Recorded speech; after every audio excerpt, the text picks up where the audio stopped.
মোথাবাড়ির যে অশান্তি, মালদার সেই অশান্তিতে এনআইএ এর তদন্ত শুরু। ডিআইজি নেতৃত্বে মোথাবাড়ি থানায় এখন এনআইএ রয়েছে এবং এনআইএ তদন্তকারীরা একাধিক এলাকা থেকে তথ্য সংগ্রহ করবেন এবং এখন তারা কোথায়, তারা ঠিক কি করছেন, কতজন রয়েছেন, কিভাবে কাজ করছে জানবো। আমার সঙ্গে সরাসরি অন স্পট সান্নিক রয়েছে, আমার সহকর্মী। সান্নিকের সঙ্গে একবার কথা বলবো। সান্নিক, কি অবস্থা, কি দেখতে পাচ্ছ, কখন এসেছেন তদন্তকারীরা এবং তারা ঠিক কোন কোন দিকগুলো খতিয়ে দেখছেন, কাদের সঙ্গে কথা বলছেন?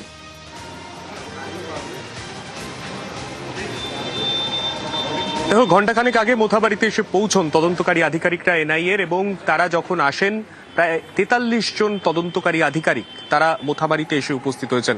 এবং তারা যখন এখানে আসেন, এসে সরাসরি থানাতে না ঢুকে তারা চলে আসেন বিডিও অফিস। যে বিডিও অফিসে বুধবার দিন রাত্রিবেলা আমরা ছবি দেখেছিলাম, বুধবার দিন রাত্রিবেলা কার্যত ধুন্ধুমার পরিস্থিতি তৈরি হয়েছিল। ডিআইজি এনআইএর নেতৃত্বে একটি টিম, সেই টিম এসে উপস্থিত হয় এখানে, এবং সেখানে আমরা যে ছবি দেখতে পাই, আস্তে আস্তে তদন্তকারী আধিকারিকরা তারা একে একে ভেতরে ঢুকে যান। ভেতরে গিয়ে তদন্ত প্রক্রিয়া যেভাবে যেভাবে সেদিন ঘটনা যা যা ঘটেছিল সেই ঘটনার পুঙ্খানুপুঙ্খ বিবরণ প্রশাসন, পুলিশ প্রশাসনের যারা আধিকারিকরা রয়েছেন তাদের সঙ্গে কথা বলে তারা নিতে থাকেন। দেখতে পাচ্ছ একটি টিম, সেই টিম আবার বেরিয়েছে মূলত মোথাবাড়ি মোড় থেকে। এই যে বিডিও অফিস, এই দূরত্বের মধ্যে সেদিন একাধিক ঘটনা ঘটেছিল। যখন এখানে এই ঘটনা ঘটছে, অর্থাৎ যে 7 জন অফিসার, তাদেরকে জুডিশিয়াল অফিসারদেরকে ঘেরাও করে রাখা হয়েছিল, সেই জায়গাতে সেদিন অনেকের বিরুদ্ধে উস্কানি দেওয়ার অভিযোগ উঠেছে, যাদের মধ্যে অনেককে গ্রেফতার পর্যন্ত করা হয়েছে। ঠিক কি কারণ, কি ব্যাকগ্রাউন্ড, আদতে কোনো বৃহত্তর ষড়যন্ত্র এর পেছনে রয়েছে কিনা, কিংবা কেন এই ঘটনা ঘটানো, কেননা এর আগেও মালদাতে এসআইআর নিয়ে একাধিক বিক্ষোভ দেখা গেছে, এবং সেক্ষেত্রে সোমবার এবং মঙ্গলবারের কথাও যদি বলা হয়, সেক্ষেত্রেও কিন্তু একেবারে শান্তিপূর্ণভাবে সেই বিক্ষোভ চলেছে। সেক্ষেত্রে হঠাৎ করে সেই বিক্ষোভ এতটা ভায়োলেন্ট কেন হয়ে উঠলো, সেই সমস্ত প্রশ্নের উত্তর খুঁজছেন আমরা। ডিআইজি এনআইএ তিনি নিজে উপস্থিত রয়েছেন, এবং তার নেতৃত্বে যে এত বড় একটি টিম এসছে, সেই টিম আস্তে আস্তে বিভিন্ন জায়গাতে, যে ছোট ছোট আকারে বিভিন্ন জায়গাতে বিক্ষোভ চলেছে, ছোট ছোট পথ অবরোধ চলেছে। NH-12 এর ওপর আমরা পথ অবরোধের ছবি দেখেছি। সেই বিভিন্ন জায়গাতে তারা ঘুরে ঘুরে এখন কিন্তু পুলিশ প্রশাসনকে সঙ্গে রেখে, সমন্বয়ে রেখে তারা কিন্তু বিভিন্ন যে তদন্তের কাজ তারা কিন্তু এগিয়ে নিয়ে যাচ্ছেন। প্রথমে একেবারে আমরা লাইভে সেই ছবি দেখছি। শানিক, আমি চাইবো অবশ্যই তুমি তারা কোথায় যাচ্ছেন, এরপরে তারা কোথায় যাচ্ছেন সেগুলো তুমি নজরে রাখো। এই যে টিম, মোটামুটি এখনো পর্যন্ত আনুমানিক কতজন রয়েছেন এবং কিভাবে তারা কাজ করছেন, মানে সবাই কি একই জায়গায় কাজ করছেন নাকি কেউ স্পটে রয়েছেন, স্পটে দেখছেন? সেদিন যারা যারা সেই ঘটনা দেখেছেন তাদের সঙ্গে কথা বলছে একটা টিম, যাদেরকে গ্রেপ্তার করা হয়েছে তাদের সঙ্গে টিম কথা বলছে, এইভাবে কাজ হচ্ছে কি?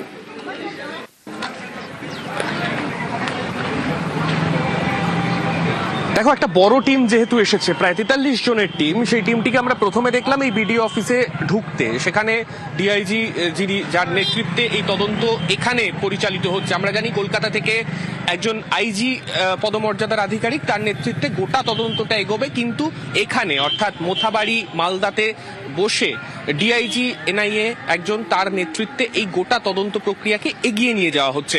তিনি নিজে এই বিডিও অফিসে রয়েছেন, এবং তাদেরই টিম ছোট ছোট আকারে ভেঙে গিয়ে বিভিন্ন জায়গাতে সেই টিমগুলি কিন্তু ঘুরে বেড়াচ্ছে। সেখানে গিয়ে তথ্য প্রমাণ যা যা প্রয়োজন সেই বিষয়গুলো নিয়ে কিন্তু তারা কথা বলছেন। এবং আমরা মোথাবাড়ি মোড় থেকে শুরু করে আমরা যে ছবি দেখলাম, সেখান থেকে কিন্তু তারা এসে বিভিন্ন ক্ষেত্রে বিভিন্ন মানুষের সঙ্গে তারা কথা বলতে পারেন, তেমনটাই কিন্তু মনে করা হচ্ছে। অতনু, ধন্যবাদ। এবং মালদায় এই যে এসআইআর নিয়ে যে বিক্ষোভ, সেই অশান্তির জেরে সেখানে যে অশান্তি, তাতে এনআইএ তদন্ত করছে, ডিআইজি নেতৃত্বে এই যে টিম, একটা বড় টিম, সেখানে বিভিন্ন জায়গায় গিয়ে তথ্য সংগ্রহ, অনুসন্ধান, এবং তারপর কমিশনকে একটা প্রাথমিক রিপোর্ট দেওয়া হবে। প্রাথমিক রিপোর্ট দেবে সুজাপুর, মোথাবাড়ি, সেদিন ঠিক যেখান থেকে মানে বিডিও অফিস থেকে, মোথাবাড়ি মোড় থেকে বিডিও অফিস পর্যন্ত বিভিন্ন জায়গায় ছোট একের পর এক অশান্তির পরিবেশ তৈরি হয়। এবং বুধবারের সেই প্রতিবাদ বিক্ষোভ, সেখানে 7 জন বিচারক, তারা জুডিশিয়াল অফিসার, তারা সেখানে ঘেরাও হয়ে যান। বেশ কিছুক্ষণ তাদের আটকে রাখা হয়, এবং তারপর সুপ্রিম কোর্টের নির্দেশে এনআইএ-কে তদন্তভার দেয় গতকাল কমিশন। আমার সঙ্গে অপর সহকর্মী সেবক রয়েছে। সেবক, সেদিনের সেই ঘটনা, যে ঘটনার তদন্তে এখনো পর্যন্ত তদন্ত করতে গিয়ে বেশ কয়েকজন গ্রেপ্তার হয়েছেন এবং তারপরে এনআইএর হাতে গতকালই গেছে এই তদন্তভার, এই ঘটনার তদন্তভার এনআইএ টিম সেখানে রয়েছে।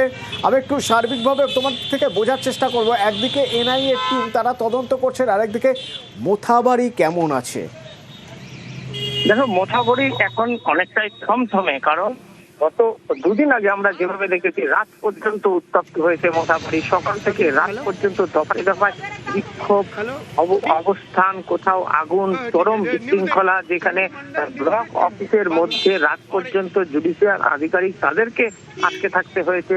এই পরিস্থিতির পরে বেশি রাতে যেমন কেন্দ্রীয় বাহিনী গিয়ে তাদেরকে সেখান থেকে উদ্ধার করে আনে, এরপর থেকেই পুলিশ কিন্তু কড়া পদক্ষেপ নেয় এবং পুলিশের প্রশাসনের অবস্থানগুলো স্পষ্ট করে দেওয়া হয়। রাতভর অভিযান চলেছিল, যেখানে গতকালই আমরা দেখেছিলাম যে 18 জন গ্রেপ্তার হয়েছিল, যেখানে মিমের যেখানে আইএসএফ প্রার্থী ছিলেন মোথাবাড়ি বিধানসভা কেন্দ্রের, তিনি সহ 18 জন গ্রেপ্তার হয়। এরপরে ফের কিন্তু অভিযান হয়েছে। সব মিলিয়ে আজকে সকাল পর্যন্ত এই ঘটনায় মূল চক্রী সহ 35 জন গ্রেপ্তার হয়েছে।